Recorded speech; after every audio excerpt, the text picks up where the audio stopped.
Dans le cadre de la campagne d'éducation des Shadocks que nous avions promu au début de notre feuilleton, nous allons assister aujourd'hui au premier cours de logique Shaddock du professeur Shadocko, au programme Les passoires. On appelle passoire tout instrument sur lequel on peut définir trois sous-ensembles: l'intérieur, l'extérieur et les trous. L'intérieur est généralement placé au-dessus de l'extérieur et se compose le plus souvent de nouilles et d'eau.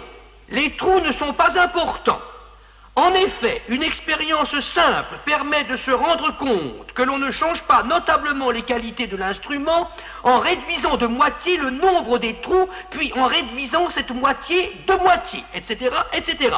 Et à la limite, jusqu'à ce qu'il n'y ait plus de trous du tout. D'où théorème, la notion de passoire est indépendante de la notion de trou, et réciproquement. On appelle passoires du premier ordre les passoires qui ne laissent passer ni les nouilles ni l'eau. On appelle passoires du second ordre les passoires qui laissent passer et les nouilles et l'eau. On appelle passoires du troisième ordre, ou passoires complexes, les passoires qui laissent passer quelquefois l'un ou l'autre et quelquefois pas. Pour qu'une passoire complexe laisse passer l'eau et pas les nouilles, il faut et il suffit que le diamètre des trous soit notablement inférieur au diamètre des nouilles. Pour qu'une passoire complexe laisse passer les nouilles et pas l'eau, il faut et il suffit que le diamètre des trous soit notablement inférieur au diamètre de l'eau. Quant aux passoires du premier ordre qui ne laissent passer ni les nouilles ni l'eau, il y en a de deux sortes.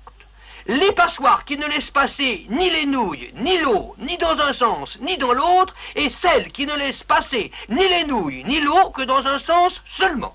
Ces passoires-là, on les appelle des casseroles. Il y a trois sortes de casseroles.